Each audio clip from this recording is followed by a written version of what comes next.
I'd like to welcome everyone. I'm glad that you're able to join us on short notice for today's program, The Israeli Government, How Did We Get Here and Where Are We Heading? Featuring ZOA Representative in Israel, Dan Illouz. I'm Alan Jay, National Director of Outreach and Engagement here at ZOA. Before we start, I'd like to thank my colleague, Jackie Schaefer, who is responsible for the smooth execution of almost all of our ZOA virtual programming. Jackie, it doesn't go underappreciated. Thank you so much. I hope you've all had the opportunity to join us these past 2 years for some of our more than 100 Zoom with ZOA webinars. The very good news is that we've begun and are gradually ramping up to hosting more and more live ZOA events again. In February, we hosted a very successful live ZOA regional gala in Florida. We've hosted several live meetings across our regions. A large contingent marched in the Israel Day Parade in New York City just a few weeks ago.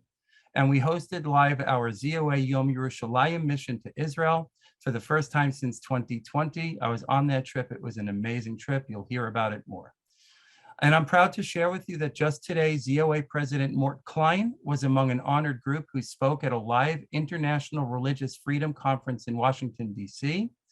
And Director of ZOA's Center for Law and Justice, Susan Tuckman, testified live today at the City of New York City Council hearing addressing anti-Semitism in city schools. Before we get to the webinar, here's a short list of other issues we've been working on here at ZOA. I hope you saw our news release of yesterday heralding the triumphant news that the Ben & Jerry's will once again be sold throughout all of Israel through its Israel-based licensee, including in Judea and Samaria. This is a victory ZOA significantly contributed to, helping to put a stop to illegal, egregious, unethical, anti-Semitic, anti-Israel boycotts. We continue to write op-eds, petition government officials, and we continue to work with our partner, the Iranian Americans for Liberty, doing everything in our power to keep Iran from becoming nuclear. Even though the current administration has seemingly devised a workaround, we at ZOA like to believe that our hard work was instrumental in blocking the ill-advised and what would have been illegal Palestinian Arab consulate in Jerusalem. And on a more local level, ZOA recently filed a brief on behalf of a complainant in Clifton, New Jersey, where 2 members of the Clifton Board of Education have abused their public positions to voice their own personal anti-Semitic agenda to the community. There is much, much more. So while opportunities to see one another live and in person have been restricted in the past, ZOA has been quite busy. Keep reading our news releases and by all means, keep supporting ZOA to the best of your ability. I'm always available to answer questions or discuss our ZOA mission. Just send me an email at ajay@zoa.org. And one more very important note, please save the date. Our first live in-person ZOA Superstar Gala since 2019 is scheduled for Sunday, November 13th this year in New York City. I don't think you're going to want to miss this go-to event. I'm going to introduce our speaker in a moment, who will speak for 15 to 20 minutes. Then I will moderate Q&A. Please post all your questions for our speaker in the Q&A feature of Zoom. And please remain on the webinar until the end of the program to meet our new ZOA Development Director, my friend and colleague, Michelle Clark. Dan Illouz is ZOA's representative in Israel. Originally from Montreal, Canada, Dan moved to Israel after finishing legal studies at McGill University, specializing in international law. As the former Likud legislative advisor, Dan has worked as a close advisor to various political personalities, including MKs Nir Barkat and Yariv Levin, and for Prime Ministers of Israel, Naftali Bennett and Bibi Netanyahu. Dan is a former Jerusalem City Council member and has published a book on Israeli politics. He serves as an international law advisor to the IDF on reserve duty. Dan and his wife, Bat El, live in Yerushalayim. And I can tell you, having just recently returned from our Yom Yerushalayim leadership mission to Israel, which Dan helped to host, Dan is hardwired into Israeli politics, and you're sure to come away from this briefing extremely well informed about the state of the Israeli government. The Israeli government, how did we get here and where are we heading? To share his unique insights, Dan Illouz. Thank you so much, Alan. So the reason why we're having this webinar right now is because Israel is going to elections for the 5th time in 3 years. It's been announced only a few days ago. It hasn't been made official only today, in the sense that the Knesset has been officially dispersed this morning, while you guys in the United States were still sleeping, probably. And tonight, the Prime Minister of Israel is also going to change. Tonight at midnight, Israel time, Yair Lapid will become the Prime Minister of Israel, as Naftali Bennett is stepping down from his role of Prime Minister and letting Yair Lapid take his place, and he'll stay alternate Prime Minister in that role for now. So all of these things happening together and the elections coming very soon are the reason why we thought that this webinar should happen and happen quickly for you guys to stay updated. And what I want to do in the next 15 minutes, as Alan said, is try to speak very quickly about a lot of things, a lot of facts, go through them honestly very quickly, but for you guys to remember some of the main themes. I don't expect you guys to remember all of the details of what I'm going to say, but some of the main things in order to afterwards leave a lot of time for questions and answers, because I think that this is what is more important here today, for you guys to get your questions answered as best as I can, and hopefully I can answer all of the different questions. So let me just share a presentation that I prepared, which will let you see some of the data relating to what brought us to the situation we're in today. Again, 5 elections in 3 years. It's something that's unusual even for the very unstable Israeli political system. And after we see what brought us up until today, we'll try and speak about the different things that will affect the next election. Yes, so as I said, we'll see, we'll look a little bit at the past, the current government, and then the upcoming election, and afterwards we'll open up for questions. So before speaking about the past, we'll speak a little bit about how the Israeli political system is different to the American political system. And it's different in the sense that the whole system is very different. When you go to vote in an Israeli election, you don't vote not for the president and not for your congressman, for your member of parliament. You vote for a list. You vote for a list which represents a party that you believe in.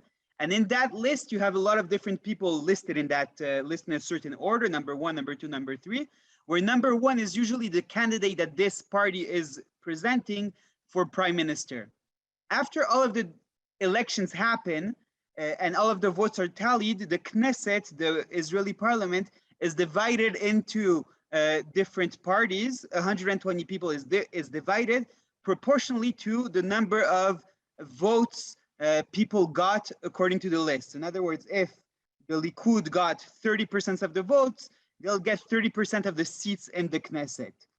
And afterwards, once this is all brought together, then the Knesset chooses who will be prime minister. And this is usually done through negotiations where a coalition is established of different parties, where they each get a certain role in this government and agree that a prime minister that a certain person will be prime minister in that coalition. I put here 2 pictures of different types of coalitions that you have. You have coalitions that sometimes are very heterogeneous, that have both left-wing and right-wing parties, where you can see the coalition here that Netanyahu led with Yair Lapid as his minister of finance. Or you can have some more homogeneous coalitions where you can see another picture of a right-wing coalition led by Benjamin Netanyahu. Now, when we look at the different, at the past, now the different elections that we had in the past, ever since 2009, we see one common theme that really led the elections. And the question was, will a right-wing government be established or left-wing government be established? That's quite simple. That's a question that we get in many different countries. Here you see the different parties that presented themselves in 2009. The yellow parties are parties that are in the left-wing bloc, and the blue parties are parties that are in the right-wing bloc. And then the red parties are parties that are in the Arab non-Zionist bloc, traditionally they didn't take part in government making. In other words, they were part of the Knesset, but they were never part of the government, of the coalition, because they're anti-Zionist and no one wanted them in their government. Now, the reason why I'm showing these numbers here also, one of the reasons is also because you can see that Kadima here got 28 seats. Likud got 27 seats. One might think that Kadima won the election. However, that's not what happened. In 2009, Benjamin Netanyahu, the head of the Likud, is the one who became prime minister. And the question is why? So as we said, what matters isn't necessarily how many seats your party gets, but what coalition you're able to make. And the coalition that was made was that the right-wing coalition had 65 seats. Now, I want to delve a little bit deeper. 65 out of 120, that's a majority. I want to delve a little bit deeper. In other words, 65 seats is not exactly only right-wing parties.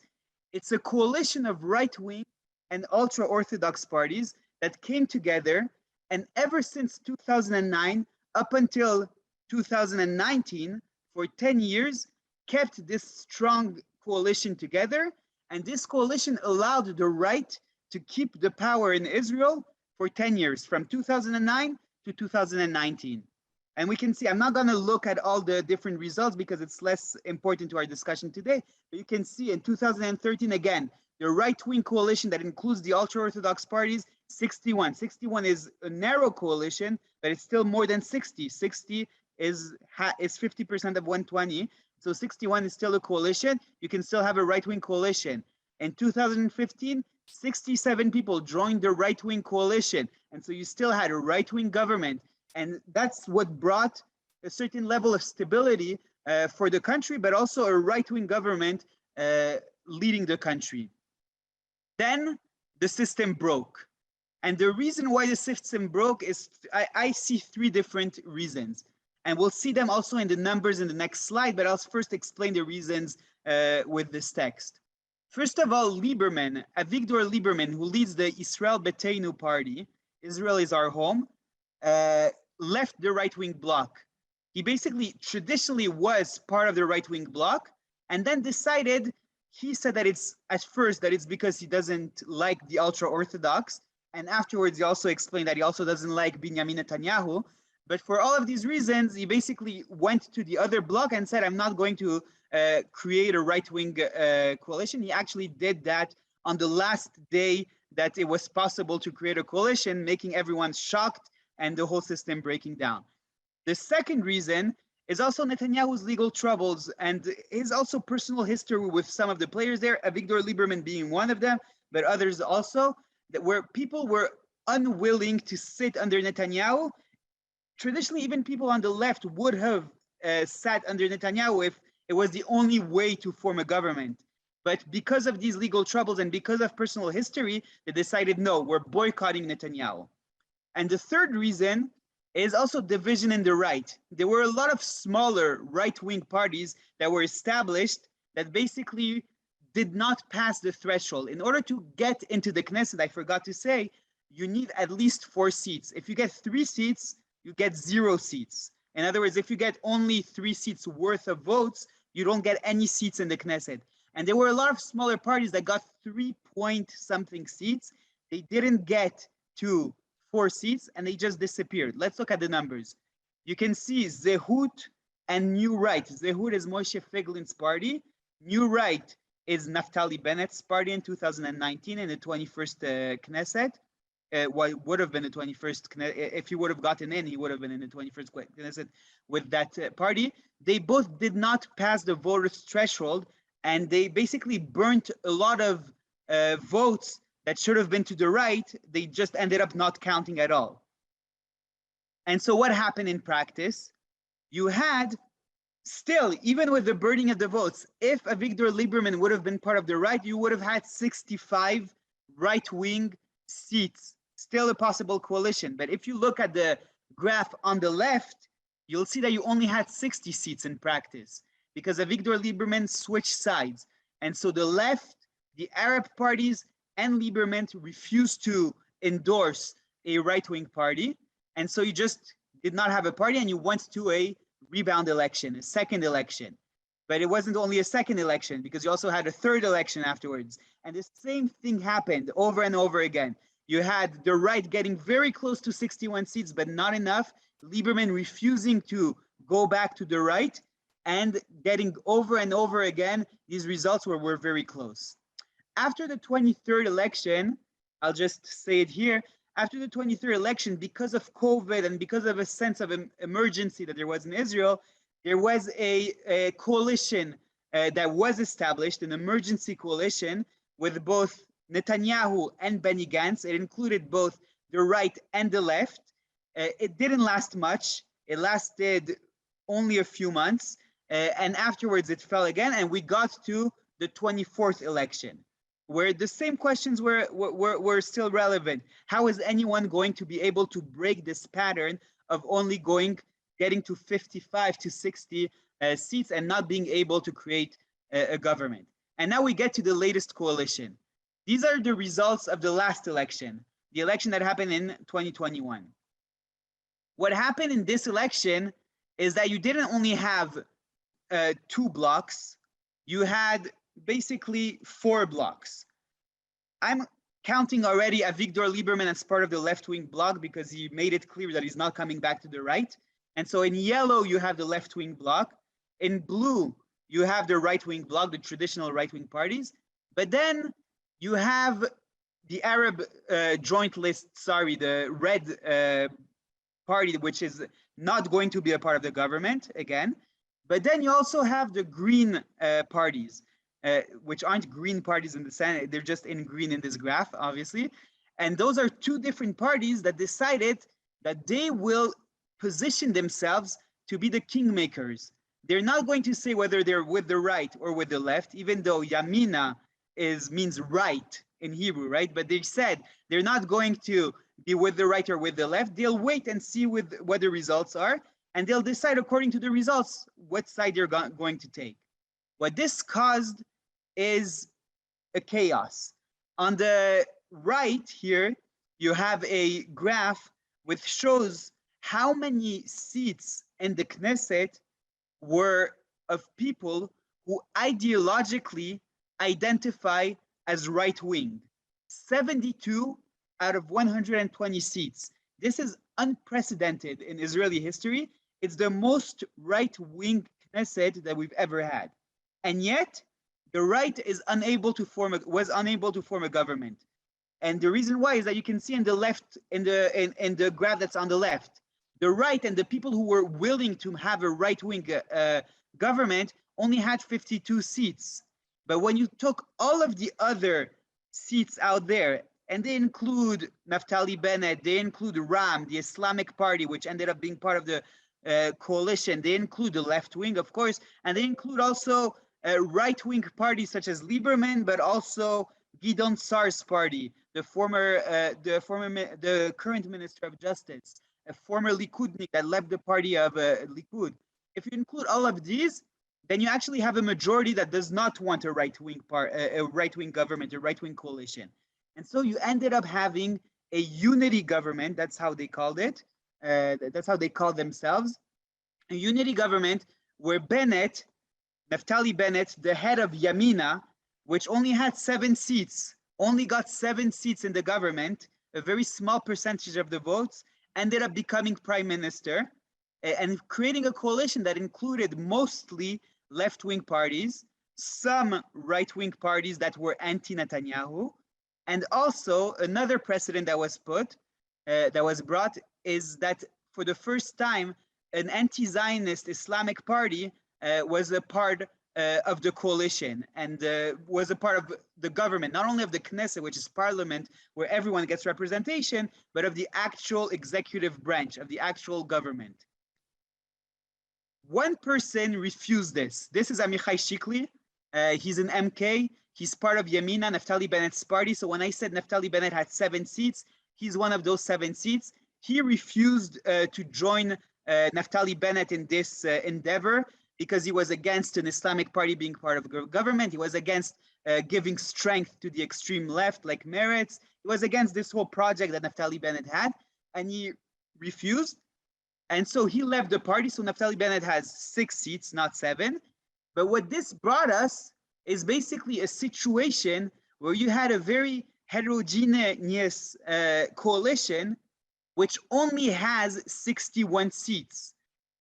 Only 61, a very, very slim majority. Now, if you have 61 seats and you're very homogeneous and everyone agrees, it's still easy to manage things. It's still possible. But when everyone wants something else, some people are pushing to the left, some people are pushing to the right, some people are actually pushing to Islamic ideas and are against anything that has to do with Jews and Temple Mount and things like that. And even some elements that even refuse to call it terrorist actions terror, then this is an almost impossible to manage coalition. And it was common knowledge that it would be very, very difficult for this coalition to last. Now, we spoke about this a few minutes ago, but I want us to just remind ourselves of what happened for the coalition, for the right-wing bloc to really break down. So we spoke about the indictments that there were against Netanyahu, the legal troubles. Some people didn't want to join the coalition because of that. Also, the political crisis basically took a toll on the right, and it made people like Naftali Bennett, who were still on the right, decide to change sides. He would say he didn't change sides, and we'll get to that soon, but basically create a coalition with the other side. And because his argument was basically that in order to bring political stability to Israel, I'm willing to do things that I wouldn't have been able to do otherwise. And so he says that the political crisis is the reason why he did that. Another reason, which I think is very interesting, is that the peace process has become completely irrelevant. In some ways, Netanyahu's success at making the peace process completely irrelevant ended up costing him a lot, because the blocs that were very, very ideological, the left wing that wants 2 states, the right wing that's against the peace process, this whole discussion became completely irrelevant.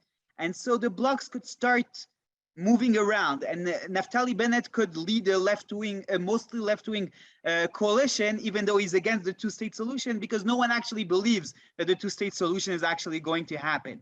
And so that also is something that's interesting. And of course, you also have personal ambition, which was part of the issue.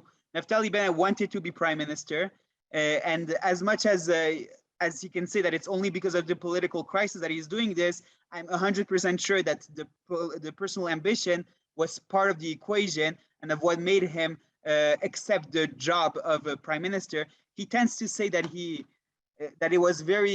sacrificed himself when he accepted the job of prime minister. I think it wasn't such a sacrifice. His lifelong dream was to be prime minister, and he saw an opportunity. So it's also part of the equation. I'm not saying it's the only thing, but it's definitely part of the equation. Now, I want to take a few moments to speak about why and I'm getting to the end of the presentation because I know that we want to get to the Q&A. Why is the right so mad with Naftali Bennett? In Israel, if you guys come and visit Israel, and I invite you to come, of course, you'll hear right-wing people very mad at Naftali Bennett. It's not just that they disagreed with his move, they're very mad. And there are reasons why there is this sense of anger. First of all, there were lies that were told during the campaign. And a lot of people who voted for Naftali Bennett believed in what he said. And afterward, they felt cheated. Naftali Bennett said that he wouldn't establish a government with Lapid, and he established it. He would never sit with Meretz, and he sat with Meretz. Meretz is a far left, it's a far left, what in the States you would call woke, a far left party in Israel. He would never have a government with the Islamist Ram party, and he did that. He said that a prime minister could not be prime minister with less than 12 seats. He called it undemocratic, and he created a government with only 6 seats. Not only did he say all of these things, he also did a media thing where he went on live television, wrote all of these things down, signed it live on television, and said, here, I'm signing these things on a contract. I am not going to go back on my word. And then he did exactly that. And so this whole thing created a lot of anger with a lot of right-wing people that felt cheated. They felt that he said something and he made it very clear he's not going to go back on it, and then he did the exact opposite. The second thing is that also there was this precedent of extreme left and Arab Islamic parties that are part of the government, and that makes right-wing people very mad. Not only because it's a lie that he told, but also the very fact that these things are happening, even if he wouldn't have lied. Those are things that make us mad. Also, there is a sense that Naftali Bennett helped the left at a time that was very crucial. Netanyahu, a lot of people on the right feel that the court cases against Netanyahu are not legitimate, and they're an attempt of the left to regain power in undemocratic means by bringing down Netanyahu. There's this sense. I'm not going to tell you what my opinion is as to whether this is true or not true, but there is definitely this sense in Israel. And so there's this sense also that Naftali Bennett switched sides at a time where the right should have been the most united and the strongest, and not switch sides. Now, what would Naftali Bennett answer to all of these things? First of all, he would say that he saved Israel when establishing this government. He would say that 4 elections is too much. If there would have been a 5th election, then Israel would have been destroyed. Now we have a 5th election coming, so he didn't really succeed in this point, but that was at least his goal according to what he says. He's saying that he's not allowing any left-wing policies. He's the prime minister, and he will make sure that there's no left-wing policies implemented. I wrote there Abu Mazen with a question mark, because up until today, he would claim that there was no left-wing policies, but the Minister of Defense has met many times with the leader of the Palestinian Authority, Abu Mazen, who's an anti-Semite who pays salaries to people who kill Jews, and also wants a 2-state solution. And so he's bringing Abu Mazen back to life after, for 10 years, he was basically boycotted by Israel and made irrelevant. And so I'm not really convinced that there were no left-wing policies advanced. The other thing that he says that the Arabs are only dealing with civil and economic issues in the coalition, not with ideological issues.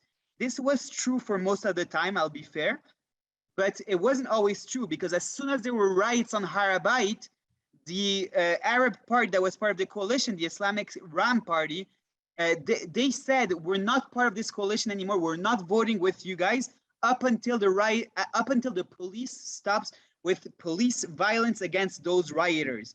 Obviously, the police on the Temple Mount was trying to keep people secure there, but the Ram party basically said, we're not going to vote with you guys anymore. And so they didn't deal only with civil and economic issues. They also dealt with ideological issues.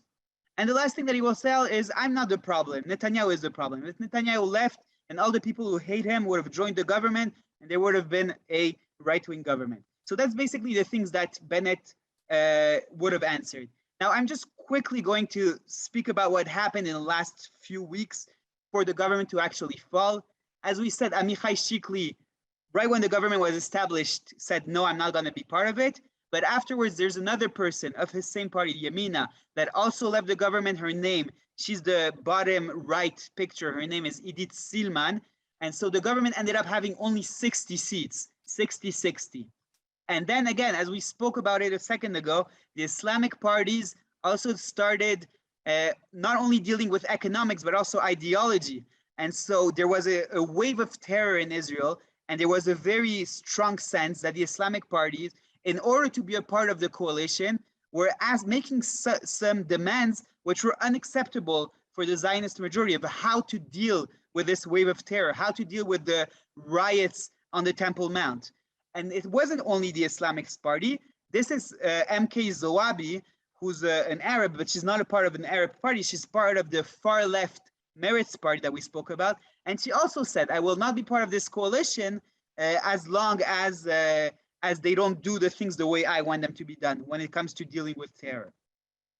And all of this continued up until this guy called Nir Orbach, another MK with Yamina, around a week ago, decided to go to Naftali Bennett, a week and a half ago, decided to go to Naftali Bennett and tell him, listen, I can't deal with it anymore. I'm leaving the government. they were lifelong friends and had a lot of history together. And so he said, I'm first going to tell him, I'm going to allow him to leave the government respectfully. And so as soon as he told that to Naftali Bennett understood that this was the end of his government. And that's what brought us to today.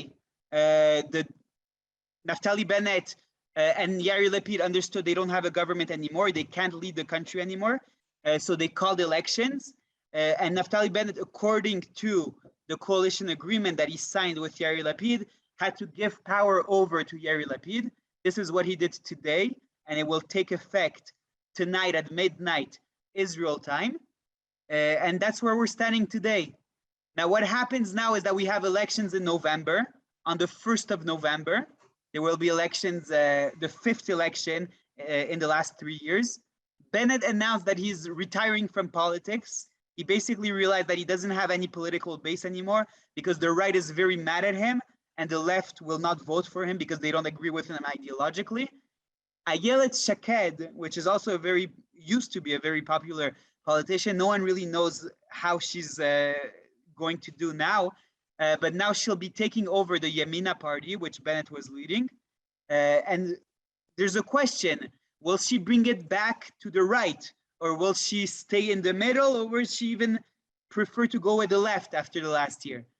The polls right now all show that there is still a deadlock between right and left, but that if Yamina passes the threshold, which is unclear because they're very unpopular right now in the right, but if they manage to pass the threshold and decide to go with the right, in other words, if Shaked leading Yamina manages to pass this threshold, get at least 4 seats, and then decides to join a coalition, a right-wing coalition, then we will have a right-wing coalition.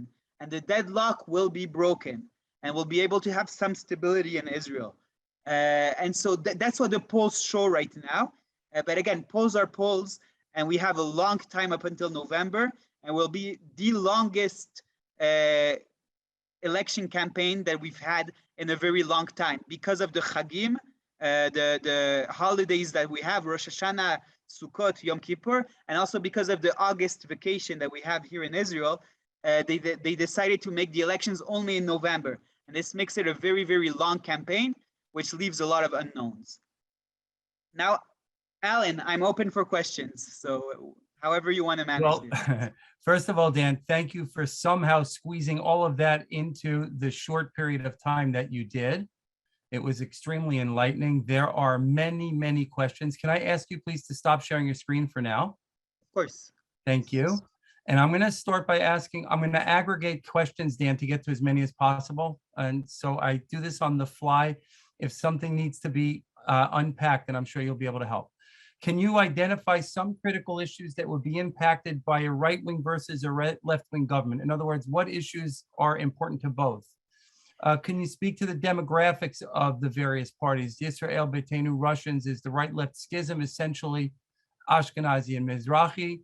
And are there reliable polls that definitively identify the most important issues to citizens of Israel? So the polls in Israel, unfortunately, usually don't deal with issues. They deal with parties. That says a lot about how people vote in Israel. I'll just address the sociological issue because there's a lot of sociology involved in Israeli politics. I wouldn't say that it's a Mizrahi versus Ashkenazi divide because there's a lot of right-wing Ashkenazi Jews and there's a lot of Mizrahi left-wing Jews. I wouldn't say a lot. I'm correcting myself here. There are some Mizrahi left-wing Jews. So I wouldn't say that that's the actual divide. I think that the divide really is more of all of the people that sociologically, right? Afterwards, I'll get to ideology. All of the people that were part of groups that when Ben-Gurion and his Mapai party, left-wing Labor Party, ruled the countries, all of the groups that felt that they were pushed away from power, and it can be people like ideological right-wing people like Begin and all of his followers, or it can be Mizrahi Jews or other groups of Olim that came during this time. And there were a lot of different, the religious and the ultra-Orthodox, they're also part of these groups. All of these groups, I felt that there was an elite that led the country and that didn't really care about them at all. So all these groups came together and they created what we know today as the Israeli right. So it's not necessarily only Mizrahi and Ashkenazi, but sure, there is a sociological element there. When it comes to ideology, the only poll that I've seen right now that deals with ideas says that actually what matters to people is the cost of living, which is interesting because there isn't much of a difference between the two blocks when it comes to the cost of living. And so I think that this is something that when you ask people, what do you care about? They'll answer cost of living, but they don't necessarily vote by that. They care about it, but they vote by other things. At the end of the day, in Israel, what ends up really defining what people's vote about is the security issues. And as much as security will end up being quiet, then it will be less in the front. But if security ends up being important, then it will be the number one issue. Listen, on these issues, the two blocks are divided in the sense that the right wing has a clear agenda. It's against the two-state solution. It's against giving away land to the Palestinian Authority, to Palestinian Arabs, etc. Much more for a very strong foreign policy. The left bloc today is not only left-wing parties, it also has some right-wing parties. So it's more diverse and it doesn't have a really clear agenda on this issue. However, one thing that I personally am worried about is that the left-wing bloc ends up automatically giving power to people who do have left-wing ideologies. So when you put a left-wing person as Minister of Defense and he meets Abu Mazen and wants to promote a certain ideology with him, even if the Minister of I don't know, Labor or of Justice or whatever it is, or even if the Prime Minister is right-wing, he still has his way of advancing his ideology. And so yes, a left-wing government, or at least the left-wing bloc that includes right-wing parties in this weird situation we're in now, but this bloc creating a government ends up hurting the right-wing ideology in a certain sense. And so this is one of the things that I am worried about. Thank you, Dan. I'm going to switch gears just a little bit, if it's okay with you. Sure. A common theme that repeated itself during the mission, that we just completed was the impact of the Supreme Court on life in Israel on critical issues. Most of our listeners know the court to lean towards supporting more liberal causes. I hope that's not too euphemistic. What could the impact of a right-wing or a left-leaning government have on the Supreme Court, if any? Would there be impact? So the real question is, what impact would a right-wing government now have on the Supreme Court? Because the left-wing government would basically keep the power with the Supreme Court, allow it to do what it's doing, and they're very happy with the current situation. Now, over the past 10 years, in the right, there's been more and more pressure on right-wing leaders to change the Supreme Court. It doesn't mean to actually change it in an illegitimate way, right? It means to change the way judges are nominated. Israel is the only country, only democratic country where the judges are not nominated by an elected official, but rather elected by a committee, which is made of judges that have a veto power in that committee. They include also elected officials, to be fair, in that committee, but the judges have veto power as to who gets elected. In other words, if the judges want to keep their status and their ideology intact, they can just not accept any other judge that's presented to them, and they have a veto power. And that's the only democratic country. So that's nominating judges, making rules about what legislation can be under judicial review and what legislation cannot be under judicial review. According to pure Israeli law, judicial review shouldn't even exist in Israel because we don't have a written constitution. But even if we're to accept judicial review, there should be some guidelines, some limits. It shouldn't be what the judges feel like canceling, they can cancel. Whatever law and legislation that the Knesset passes that the judges feels they can cancel, they should cancel. So there's this big demand in the right to bring back power to the Knesset, to the legislative branch, to the democratically elected people, and to remove it from the courts who aren't elected and who end up nominating themselves or like-minded people there. This has been actually one of the big criticisms that people have on the right to Netanyahu, that he was in charge for 10 years and that for whatever reason, he didn't touch the courts. Some people think that he was afraid of touching the courts because then they'd come to hunt him. Well, that didn't help, but he didn't do anything. There is a feeling that if the right will come to power this time, then it won't be the same. Because it has become such a burning issue for people on the right, then the right will finally take care of this issue and bring back what many people feel in Israel, like bringing back democracy, at least representative democracy in Israel, in the sense that the elected officials will be the ones calling the shots and not non-elected judges. Dan, kind of a follow-up. There are a lot of questions about Bibi, of course, not surprisingly. I'm going to aggregate this one also. So one of the questions about Bibi is, should he recuse himself from the election because he's kind of a lightning rod? And what is your opinion about that? And then there's a question about Amichai Shikley, and I know part of the answer, so I'd like you to address that with people. And one of the questions that I had regarding that, so taking it together, we met with Eli Cohen, Simcha Rotman, Amichai Shikley, Betzalel Smotrich. Are these gentlemen that will factor into the upcoming election? And please explain to people what Amichai's restrictions are because of what he's done. So let's start with Netanyahu. Netanyahu, first of all, I think most people in Israel, by the way, even on the left, agree that he's one of the most significant leaders that Israel had. They're probably unhappy because he was significant in the wrong direction in their eyes, but he was one of the most significant leaders. I'll answer your question on two ways. One is the strategic, and the other one is the more, let's call it values-based ethical answer. I'll start with the values-based ethical question. The Netanyahu wins primaries for the Likud, which is the leading right-wing party, and as such, he's the leader of the right. Likud is one of the only parties in Israel that still has primaries. There's Likud, and then there's the smaller Labor Party, and now Tzionut Datit is trying to have, but it's one of the only democratic parties in Israel.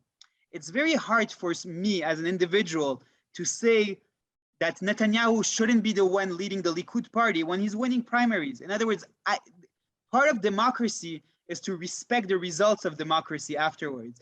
And if there's a democratic process in which Likud members say, no, that's the guy that I want, then I have to respect that. Now, I do want to address a little bit why that's the guy that they want. As I said a few minutes ago, when I said some of the criticism that the right has on Bennett of leaving Netanyahu at the time when he's being attacked by the courts, then that's also one of the reasons why the people in the Likud say, even if it's going to cost me electorally, I want to stick by Netanyahu, because if we let Netanyahu fall now at this time, then every right-wing leader that will come afterwards will be afraid of the courts. They'll be afraid of being indicted. They'll be afraid that if they take too right-wing of an approach, then the courts will come after them. That's the sense of many people have in the right.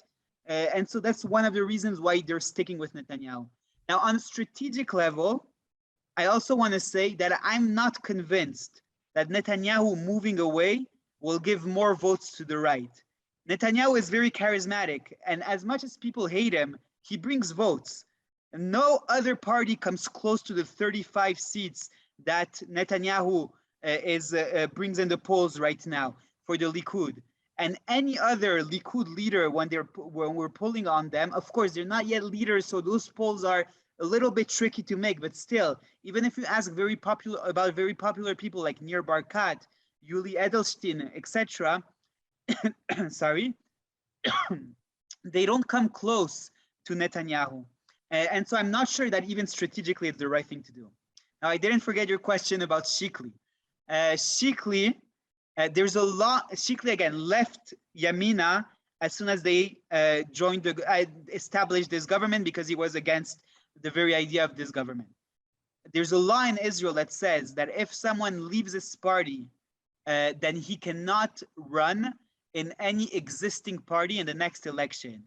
The reason why this law was established is in order to stop people from getting bribes in order for coalitions to be established. For example, let's say Netanyahu wanted to create a coalition, he's missing one person, and so he's going to make someone a minister of defense just in order for him to leave his party and join the Likud-led coalition. Sorry. And so that's a type of bribe. And so in order to stop this, because it's not an actual bribe with money, right? But it's a type of political bribe. So to discourage that, they sanctioned people that if you do that, okay, you can do that. We're not going to stop you. It's your choice. It's your political prerogative. But then in the next government, if your party declares that you're a poresh, someone that deserted the party, then you won't be able to run in the next election in an existing party. Now, what happened with Shikley is the exact opposite. He could have gotten any job he wanted in the government if he wouldn't have deserted. Bennett told him, you can choose whatever job you want. I'll give it to you, just don't leave. And he left anyways because of his values, because this government didn't fit his values. Still, Yamina decided to go through the process of calling him a deserter. The way the process goes is that Yamina has to ask for the Knesset to call him a deserter. And then they had the majority in the Knesset, then they were able to pass him being called a deserter. It wasn't very difficult for them. And what that means is that in this election, he cannot run with any existing party. So he cannot run with the Likud, and he cannot also run in theory with Shaked. I don't think he wants to be honest, but he cannot run with Shaked because Shaked now is running an existing party. There is a scenario where Shaked would also leave the body, which is this current party, and then they do a party together. I don't think it's relevant. I don't think he even wants it. What he's doing right now is trying to establish his own party. It's very difficult because most of the support that he got was from people who already vote for right-wing parties. So it's unclear how much of the political map would be affected by his party being established and by his party if it passes the threshold or not. Knowing Shikley, I can tell you one thing: if there's a risk that he's not going to pass the threshold, he's not going to take that risk. He's a very valued-centered person, and so he's really going to try. And if he fails, then before the election, he's just going to step down. But that's what he's trying to do right now. There are people that believe that this party can, if it brings some people that didn't vote for the right before, in some way, that it could tilt the balance to the right wing and enable a right-wing government to be established. But that's something that I don't know right now. Okay, I'm going to ask a three-part question. That'll be my last question. And my colleague and friend, Michelle Clark, will ask the final question after you answer this question. So I'm going to put three questions together, Dan. For the benefit of everybody on our webinar, please confirm that Arab citizens of Israel have a vote.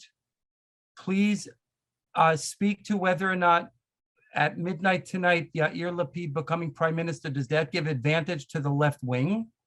And third, we know that from history that there are outside influences on elections in Israel, outside governments, outside entities. Can you just speak to that for a minute and watch the clock a little bit because we are closing in on the hour. I hope everybody has a little patience if we can go over by 5 extra minutes. And so thank the first you, thing is, yes, Arab citizens have a complete right to vote. And Arab parties, even if they support terror, which is insane, have a place in the Knesset. This is something which is very controversial inside of Israel, but they have a place in the Knesset, and they've always had a place in the Knesset. What was different this time is that they also had a place in the executive branch. So it's not just representation and votes on legislation, it's also actual power in implementing policy. And that's what's very, very different. But Arab people, they definitely have a vote. And I do want to say that not all Arabs support terror. In Israel, you have a lot of pro-Israel Arabs that actually vote for even Likud. They vote for the right. And they're very proud citizens. Some of them serve in the army, but they definitely have a right to vote, to answer your question. Lapid is going to be prime minister at midnight tonight. Your question is a very interesting question. On the one hand, it's very good to be an incumbent in any election. But on the other hand, the strategy that Lapid had, and it's a little funny because everyone knows that Lapid is not a very liked politician. Even Lapid knows that. So his strategy was to always stay in the shadows and to always let other people lead the way. In other words, he wanted to be the top party in the left, but he didn't want to be the only party. He wasn't like Netanyahu in the front. I'm the leader. He always tried to stay in the background. Now he doesn't have any choice. He's going to be in the front. So it's going to be very clear that it's either Netanyahu or Yair Lapid. Those are the options. And this clarity might actually hurt Yair Lapid electorally. And so that's something that's interesting. I can tell you that the Likud campaign is very happy that it's Lapid and not Bennett that is prime minister right now. The third question I completely forgot, so please tell me again. You're muted, Alan. Yeah, Dan, I'm sorry, but outside influences on Israeli elections? So outside influences happen. They usually happen, honestly, they hide themselves, obviously. They hide themselves very well. Do I imagine that they will happen? We all know that the Democratic Party doesn't like Netanyahu, that they were very happy even for Naftali Bennett to be prime minister, even though on an ideological level, there doesn't seem to be much difference between Netanyahu and Naftali Bennett, but still they were very happy. There were many things that were done by the Biden administration in order to keep Bennett in power and not rock the boat too much. They didn't ask him for things too early on, and they gave him time. And they wanted to make sure that Netanyahu isn't going to get back in power. On the other hand, Trump was interviewed today, and he said that even though he didn't like everything that Netanyahu did, he thinks that Netanyahu was overall a good prime minister. Obviously, he was referring to the fact that Netanyahu congratulated Biden after Biden was elected. So that he didn't like, but everything else he liked about Netanyahu. And so we see that there is some type of divide also in the states when it comes to whether they like Netanyahu, don't like Netanyahu. And so I am worried that that the Democratic Party is going to try and influence the election. I can tell you also that Biden has a planned visit to Israel, which was planned before the elections were called. So he's not doing it on purpose just in order to help with the election. But still, it will be interesting to see how much he tries to push Yair Lapid when he's here in Israel, and how big of a show he gives in order to try and help Yair Lapid. Okay, thank you so much. My name is Michelle Clark. I'm the Director of Development for ZOA. My final question is also in a few different parts, but it just seems very strange that the elections are going to be in like 5-6 months. It's crazy that they don't say, okay, in 2 weeks, we're going to have another election, because with this interim government, doesn't it seem like they have less power because they know they're only there for a short amount of time? Another question is, are Netanyahu's legal problems still relevant, or have they kind of gone away? And the third question is, if Netanyahu loses his popularity for whatever reason, who's number two behind him? So great questions, Michelle, first of all. So the first question is a good question. The law in Israel says that you will have an election at least 3 months after the Knesset dissolves. Why 3 months? In order to give time for people to have primaries. And like when the law was created, they didn't expect the crazy situation we have now, right? It wasn't runaway elections all the time. It was supposed to be actual elections once every 5 years, 4 years, something like that. And so they gave 3 months. Now, the problem is that 3 months puts us into the summer break and afterwards into the Chagim, as I said before. And so they didn't want to have elections. The secular people don't want it in the vacation because they're overseas. The religious people don't want it during the Chagim because they don't have time to campaign and things like that. And so it pushes us back all the way till November. The actual last argument that there was in the last Knesset was whether the election will be on October 25th or November 1st. And it was a very, very, very, very high volume argument. And they refused to pass any other law until that was actually decided. anyways, it ended up being decided on November 1st. And so that's what we have. The second question on the legal issues that Netanyahu has. Listen, the court case is happening. We won't know what the result of the court case is, obviously, until the judges speak. But there is a sense, I'm going to speak about the public sense, less about the actual legal issue, because that's something we'll only know when the judges speak.